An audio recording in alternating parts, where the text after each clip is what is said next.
تو رجوع اللہ اس میں کامل ہونا یہ ضروری ہے. حاصل سلوک یہ ہے کہ انسان ذکر کثرت سے کرے تاکہ مخلوق سے انقطاع ہو جائے. قرآن مجید سے دلیل ملتی ہے. اللہ تعالیٰ فرماتے ہیں وَاذْكُرِ اسْمَ رَبِّكَ وَتَبَتَّلْ إِلَيْهِ تَبْتِيلًا. ذکر کر اپنے رب کے نام کا. اب اگر کوئی پوچھے جی رب کا نام کیا، تو رب کا نام اللہ ہے.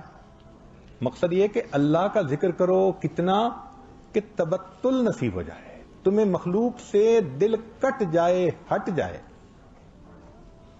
حضرت بابو جی عبداللہ رحمۃ اللہ علیہ فرماتے تھے کہ کلمے کا نچوڑ یہ ہے، کلمے کا نچوڑ یہ ہے، مخلوق سے کٹو، اللہ سے جڑو. مخلوق سے کٹو، اللہ سے جڑو، پھر اللہ کی نسبت سے مخلوق سے جڑو. کہ مخلوق کے ساتھ تعلق دنیا کی وجہ سے نہیں ہونا چاہیے، اللہ کی وجہ سے ہونا چاہیے. تو یہ سلوک کا نچوڑ ہے.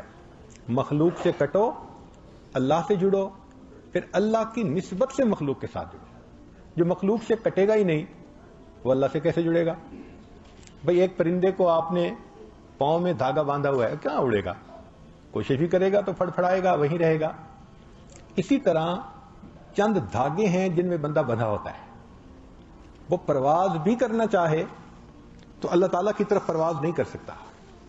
وہ دھاگے ہمارے دشمن ہیں، انہوں نے ہمیں گرفتار کیا ہوا ہے. کون کون سے دھاگے ہیں؟ بزرگ نے جو لفظ دشمن بنایا نا، وہ بڑا سوچ کے بنایا ہے. دشمن کے 4 حرف ہیں اور ہر حرف ایک دشمن کی نشاندہی کرتا ہے. تو دشمن کا لفظ ہی بتاتا ہے کہ دشمن کون کون سے ہیں. سب سے پہلا دشمن ہمارا دال سے دنیا، دنیا کی رنگینیاں.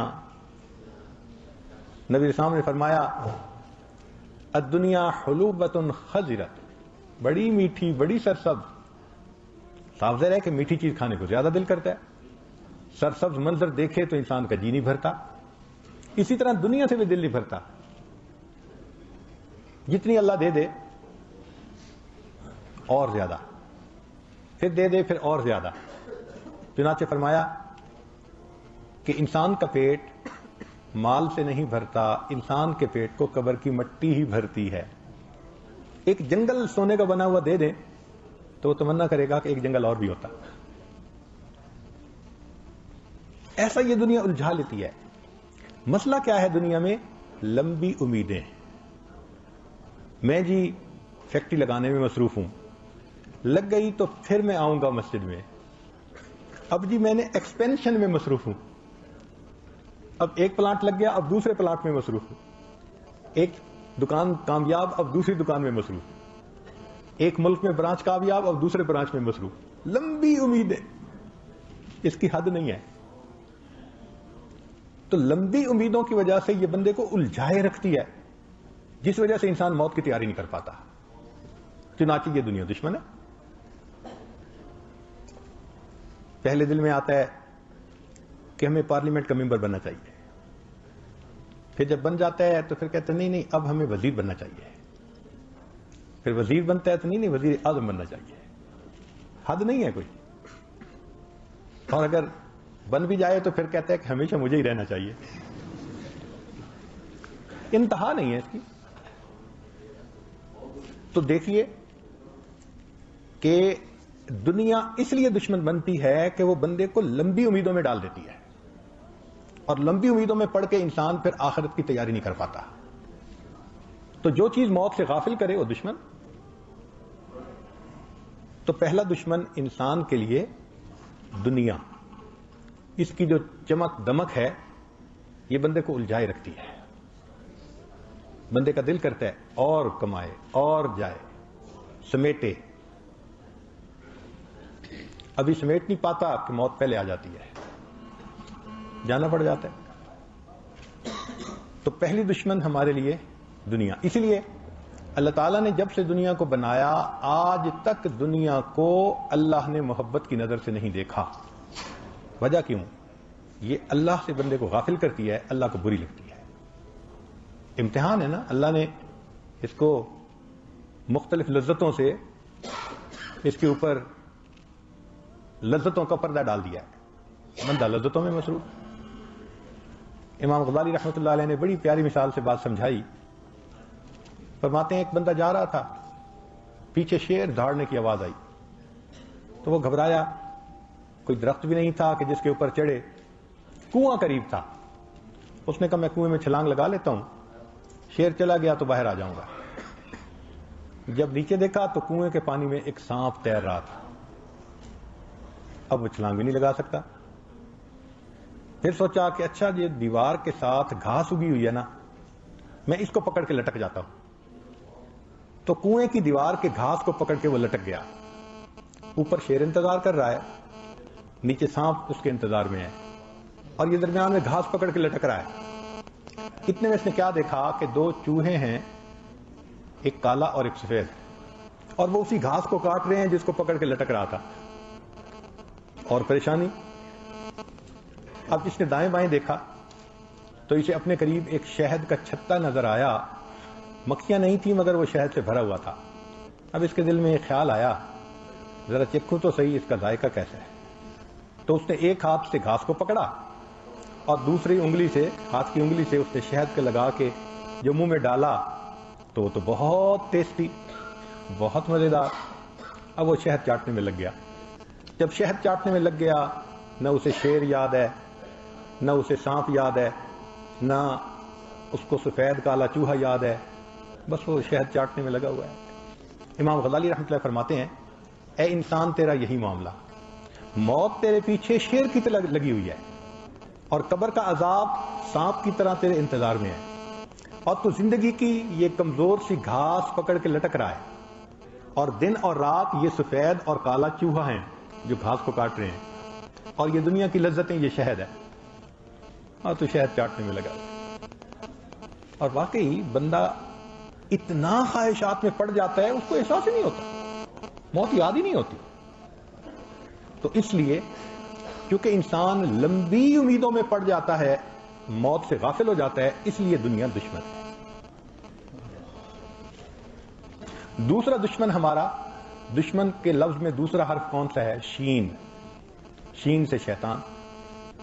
یہ بدبخت ہمارا پکا دشمن ہے۔ رب کریم نے فرمایا ان الشیطان لکم عدو فاتخذوہ عدوا، شیطان تمہارا دشمن ہے، تم اس کو پکا دشمن ہی بنا کے رکھو۔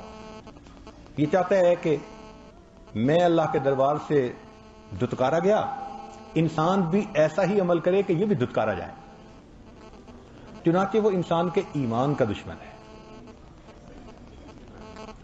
ہر وقت اس کوشش میں ہے کہ کوئی ایسا گناہ کروائے کہ جس گناہ سے ایمان ختم ہو جائے، یہ ٹارگٹ ہے۔ وہ کبھی انسان کا خیر خواہ نہیں ہو سکتا، ہمیشہ بدخواہ ہوگا۔ اور یہ بھی مصیبت کہ وہ ہمیں دیکھتا ہے، ہم اسے نہیں دیکھ سکتے۔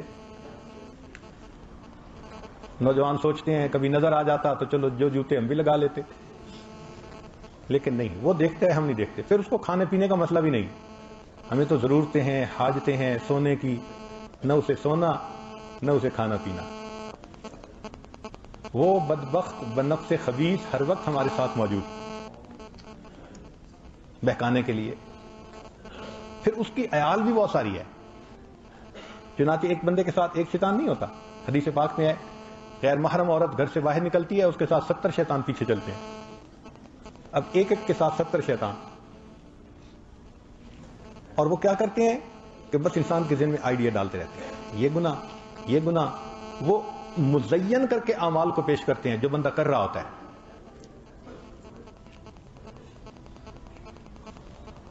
کتنی نیکیاں تو بہت اچھی ہیں، تو بہت کچھ کر رہا ہے، چنانچہ خواب میں کوئی اچھی صورت دیکھ لیتے ہیں اور خواب میں ان کو کہہ دیا جاتا ہے جی نبی علیہ السلام کی زیارت ہوئی، تو بڑے فریفتہ ہوتے ہیں، حالانکہ فرض نمازیں قضا ہو رہی ہوتی ہیں۔ اب جس بندے کی فرض نماز قضا ہو اور وہ خواب میں کسی اچھی صورت کو دیکھ کے یہ خیال کر لے کہ مجھے دیدار ہوا، اور اس پہ وہ اپنا مرید بن جاتا ہے، اپنے نفس کا مرید، خود پہ فریفتہ ہوتا ہے، میں جی زیارت کر چکا ہوں۔ یہ خواب و خیال ہیں، حقیقت میں تو فرض ضائع ہو رہے ہیں نا۔ تو اس لیے شیطان دھوکہ بڑا دیتا ہے، کسی کو کسی طرح سے، کسی کو کسی طرح سے۔ اس لیے یہ ہمارا دشمن ہے، اور ہمیں اس سے بہت زیادہ بچ کے رہنے کی ضرورت ہے، اللہ سے مدد مانگنے کی ضرورت ہے۔ حضرت عقل ثانوی رحمۃ اللہ نے فرمایا کہ اپنے دوست کے گھر کوئی ملنے کے لیے جائے تو کئی مرتبہ راستے میں ایک کتا بیٹھا ہوتا ہے، اب وہ دوست کے گھر نہیں جانے دیتا۔ دو صورتیں ہیں، ایک تو یہ کہ انسان کتے کو دیکھ کے واپس گھر آ جائے تو دوست کی ملاقات ختم، دوسرا یہ ہے کہ اس کتے سے لڑنے لگ جائے تو بھی وقت نکل جائے گا ہاتھ سے، اور ایک تیسری صورت ہے کہ اس دوست کو کہے کہ پلیز اس کو اشارہ کر دیں تو وہ کتے کا نام لے کے پکارے گا۔ ہم نے دیکھا مالک جب کتے کا نام لے کے کہہ دیتے ہیں نا، وہ ایک کونے میں جا کے بیٹھ جاتا ہے۔ تو فرماتے ہیں کہ اس کا یہی طریقہ ہے کہ یہ شیطان اللہ رب العزت تک جو راستہ جاتا ہے اس راستے کا ایک کتا ہے، رکاوٹ ہے۔ ہم نہیں اس سے لڑ سکتے، اللہ سے ہم رجوع کریں، اللہ اس مصیبت کو یہاں سے نکال دیجیے، اللہ تعالیٰ اس سے جان چھڑا دیں گے۔ اس لیے رابعہ بصریہ اتنی خوبصورت دعا کرتی تھیں کہ اللہ جس طرح آپ نے آسمان کو زمین پر گرنے سے روک دیا، شیطان کو مجھ پہ مسلط ہونے سے روک دیجیے۔ کیا خوبصورت دعا ہے۔ اے اللہ جس طرح آپ نے آسمان کو زمین پر گرنے سے روک دیا، شیطان کو مجھ پر مسلط ہونے سے روک دیجیے۔ تو اللہ تعالیٰ پھر روک دیتے ہیں۔ اس لیے فرمایا جب شیطان نے قسم کھائی تھی نا میں بہکاؤں گا، سب کو ورگلاؤں گا، ولا تجد اکثرہم شاکرین، اللہ دیکھیں اکثر تیرے ناشکرے۔ اللہ نے فرمایا تھا کہ ان عبادی لیس لک علیہم سلطان، شیطان جو میرے بندے ہوں گے نا تیرا داؤ ان پہ نہیں چلے گا۔ تو اللہ بچا لیتے ہیں اپنے پسندیدہ بندوں کو شیطان کے ہتھ کنڈوں سے۔ تو اللہ کی طرف رجوع کرے، اور اگر اللہ کی مدد ساتھ نہ ہو، وَقَيَّدْنَا لَهُمْ قُرَنَاءَ فَزَيَّنُوا لَهُم مَّا بَيْنَ أَيْدِيهِمْ وَمَا خَلْفَهُم، پھر یہ جو قرین ہے نا، یہ برا ساتھی، یہ پھر اعمال کو مزین کر کے پیش کر دیتا ہے اور انسان کو خاسرین میں سے بنا دیتا ہے۔ تو شیطان سے انسان کبھی بھی مطمئن نہیں ہو سکتا۔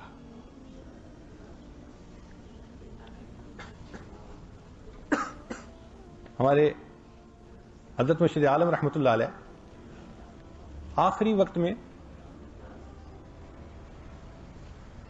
حضرت مولانا عبد الشکور صاحب اور ان حضرات کو فرمایا کہ یاسین پڑھو، تو یاسین پڑھنے لگ گئے۔ پھر کچھ طبیعت سنبھلی تو بتلایا کہ میں نے شیطان کو دیکھا، اس کو بھگانے کے لیے میں نے قرآن کی تلاوت شروع کروائی۔ آپ بتائیے ایسے کاملین کے آخری وقت میں بھی یہ ٹلتا نہیں ہے۔ امام احمد بن حنبل رحمۃ اللہ علیہ آخری لمحے میں شاگرد کلمہ پڑھ رہے ہیں اور حضرت جواب میں فرماتے ہیں لا، پھر کہتے ہیں لا۔ جب چند دفعہ لا کہا تو شاگرد بڑے کنفیوز کہ پورا کلمہ کیوں نہیں پڑھ رہے۔ اللہ نے کیا صحت کچھ بہتر ہو گئی تو شاگردوں نے کوشچن پوچھا کہ حضرت ہم کلمہ پڑھ رہے تھے، آپ صرف لا پڑھ رہے تھے۔ حضرت نے فرمایا اس وقت شیطان بدبخت میرے سامنے تھا اور مجھے کہہ رہا تھا احمد بن حنبل تو ایمان بچا کے چلا گیا، اور میں کہہ رہا تھا لا، ابھی نہیں۔ اے شیطان بدبخت، جب تک میرا آخری سانس نکل نہیں جاتا میں تیرے مکر سے امن میں نہیں۔ تو آخری لمحے تک ہمیں یہ خطرہ سر پہ ہے۔ کین کی بنسی دنیا میں نہیں بجا سکتے کہ جی اب پرواہ نہیں ہے، فکر لگی ہوتی ہے۔ تو شیطان دشمن ہے، اس لیے اس سے بھی ہمیں محتاط رہنا چاہیے۔ تو پہلا دشمن دنیا اور دوسرا دشمن شیطان، تیسرا دشمن میم کے حرف سے بنے گا، اور میم سے مراد مخلوق۔ مخلوق سے کیا مراد؟ نفسانی محبتیں،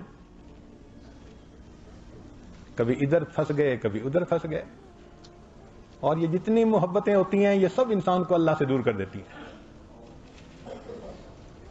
سب انسان کو اللہ۔